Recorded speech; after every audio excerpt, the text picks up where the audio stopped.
The Dragon, the Knight, and the Rabbi by Elizabeth Hopkinson. Inspired by Rabbi Danya Ruttenberg's Twitter thread, Fantastic Beasts and Whether to Eat Them. I'm not sure about this, said the Knight. The Dragon rolled his eyes. They were bloodshot around the edges. It reminded the Knight of, well, blood. His blood. It's perfectly simple, said the Dragon. You go to the Rabbi and you ask him which creatures are kosher and which aren't. I've made a list. He held it up for the Knight to see. It was skewered by one claw and slightly singed at the edges. I've never been to the Jewish quarter before. The Knight scraped one toe in the ashes at the edge of the fire. You've come to my Jewish quarter, haven't you? The Dragon's voice deepened and smoke started to come from his nostrils. The Knight backed off and shrugged. I didn't know there were any Jewish dragons. Of course there are Jewish dragons. The Bible is full of dragons. I can't read, said the Knight, and our priest only reads aloud in Latin. Of course.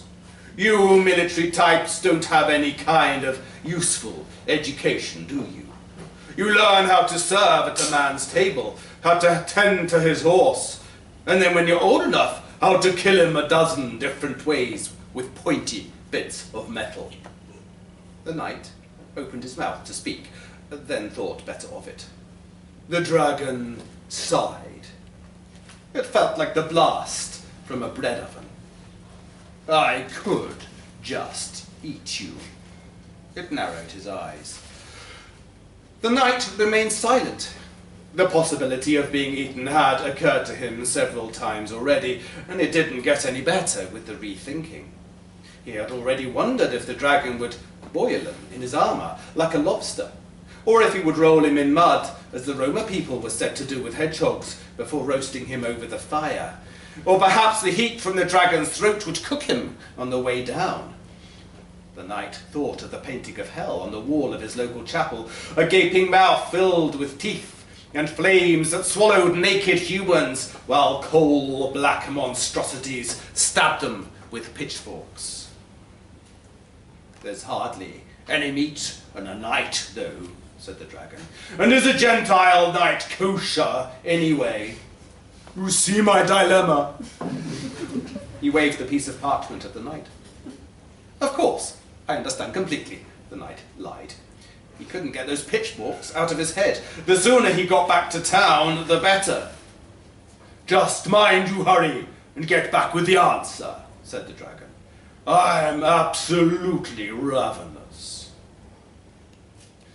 The Rabbi pushed his spectacles up his nose. It's certainly an interesting conundrum. Unicorns, now, definitely kosher. It's in the Talmud. But as for the Capricorn, he scratched his beard.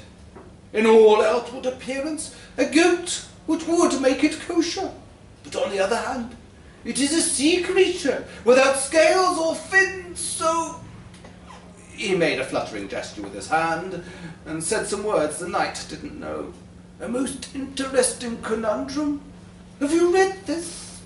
He lifted the piece of parchment. I can't read, said the Knight. It annoyed him more the second time. Yale, cockatrice, bonacon, minotaur. The Rabbi checked them off on his fingers. What's a bonacon? The Knight shrugged. Hierosaurus, Caladrius, Parandrus. Your Dragon certainly knows how to set a puzzle. The Rabbi rolled up the parchment and took off his spectacles. I might have to consult Rabbi Dahmer on this. Of course, it'll have to wait until after Rosh Hashanah. And then there's the travelling time. Travelling time? The Knight choked. Look here. I don't think you grasp the urgency of the situation. There's a dragon. A big, hungry dragon. He's eaten all the deer in the royal forest. and most of the sheep in the pasture lands. And now he's sitting in a cave about a league north of here, wondering what to eat next. Nights aren't kosher, if that's what's worrying you, said the rabbi, on several counts. And the knight thought for a moment. Are rabbis? No. There was a pause. A grey cat in the casement opened its eyes, stretched, and went back to sleep. Cats, the knight decided, were not kosher. What I don't understand, said the rabbi, is why you didn't slay the dragon. Because that's the meathead's job, right? Sticking with pointy bits of metal? Well, I've got news for you, pal.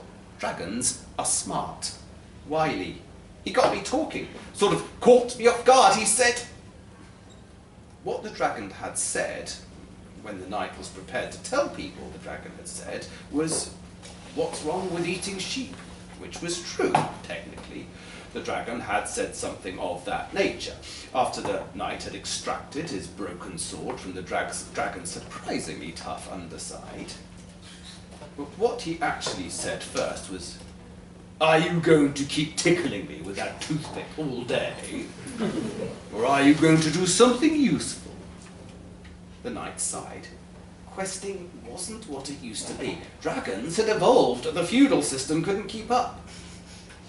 Like I said, dragons are wily, he told the rabbi. The rabbi raised an eyebrow.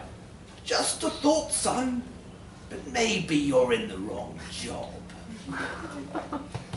Can you light a torch for me? I can't read this, said the dragon. The knight folded his arms. He hadn't wanted to come back to the cave, but the rabbi had insisted. And he couldn't face the guild of wool merchants until he came up with a foolproof assurance that the dragon would stop devouring valuable livestock. Preferably the dragon's head, or maybe just its tongue. Did dragons' tongues grow back if you cut them off? Maybe he could persuade the dragon to donate his for the sake of diplomacy. Light it yourself, you're the one with fire breath, he said. On the Sabbath. What do you take me for? said the dragon. The knight made a rude gesture behind the dragon's back. Well, I suppose it's a start, he said, when the knight had complied and was standing in a niche above the dragon, holding the torch aloft like an ornamental lamp. He says, I'd better stay off the Capricorn and cockatrice until he's consulted the other rabbis. But the Yale and Hirosava sound fine. Half goat, half stag, you see. He grinned. At least, the knight hoped it was a grin. It contained an awful lot of teeth. And he asks whether a Minotaur's neck is human or bull. I can't remember, can you? The knight shrugged. Oh, and he says to make sure all beasts are properly slaughtered and the blood drained before being buried and burnt and devoured. The dragon looked at his claws. This is much tougher than I expected. Didn't you know this stuff before, said the knight, being Jewish and all. The dragon sighed and eased onto his belly. Smoke plumed into the cave's upper regions, extinguishing the torch. After an awkward moment, the knight put his arm down. My parents weren't particularly observant, the dragon said. You know how it is. Move away from the family. Lose touch. But one day I caught this satyr, tasty little morsel, and he started cursing me, calling me every name under the sun, and I thought, fair enough, he's about to be eaten. But then he started saying, did he look like someone who chewed the cud?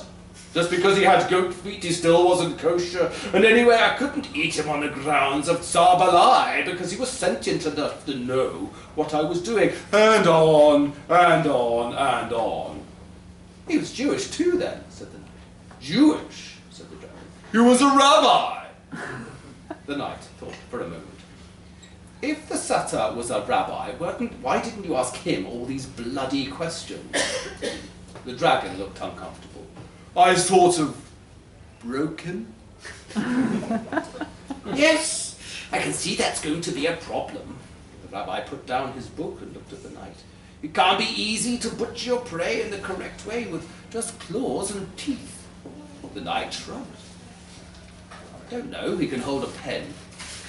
Yes, but even so, once the bloodlust is on him, you know. Said the knight absently. He was peering at the rabbi's book. So much writing. The pen strokes looked like twigs and branches, with berries scattered in between. How did you turn them into words a man could understand? Was it magic? An interesting argument Rabbi Ben Yuhai puts forth there, isn't it? Said the rabbi. Oh, I forgot. You can't read Hebrew. I can't read at all. The knight forced the words between his teeth. A week or two ago, the knight could have been proud to be a man of action. What boy dreamed of being a clerk? Now, between the dragon and the rabbi, he felt ashamed that the mystery of the twigs and berries was beyond him. This was the way of the future, thought the knight. Mankind would be solving problems with writing when swords and lances were obsolete. He noticed the rabbi was still talking. It's a pity about the satyr, he said. A great pity. I had no idea how many fantastic beasts belong to our faith. He took another book down from the shelf. What that dragon needs right now is a shosha. A what? Said the knight. A Jewish butcher. Someone who knows which beasts to kill, how to apply the knife, to take care of the blade. To stick them with pointy bits of metal, said the knight. His gaze returned to the rabbi's books.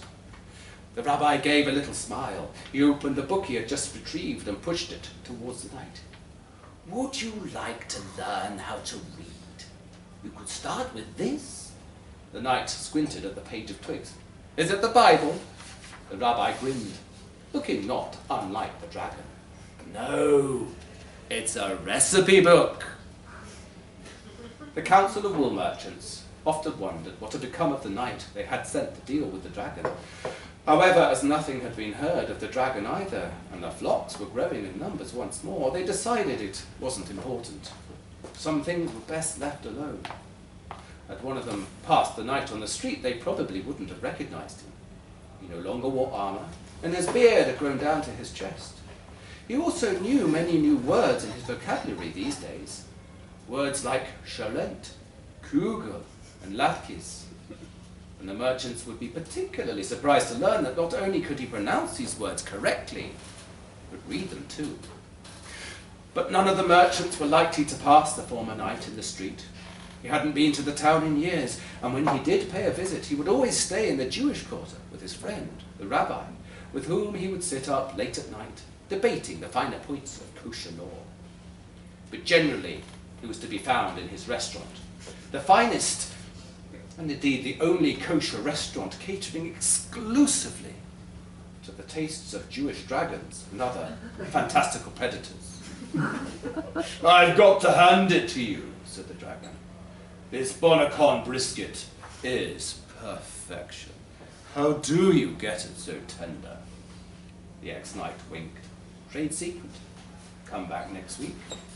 I'm getting some cuts of yearling. The dragon grinned. Wouldn't lose it for the world.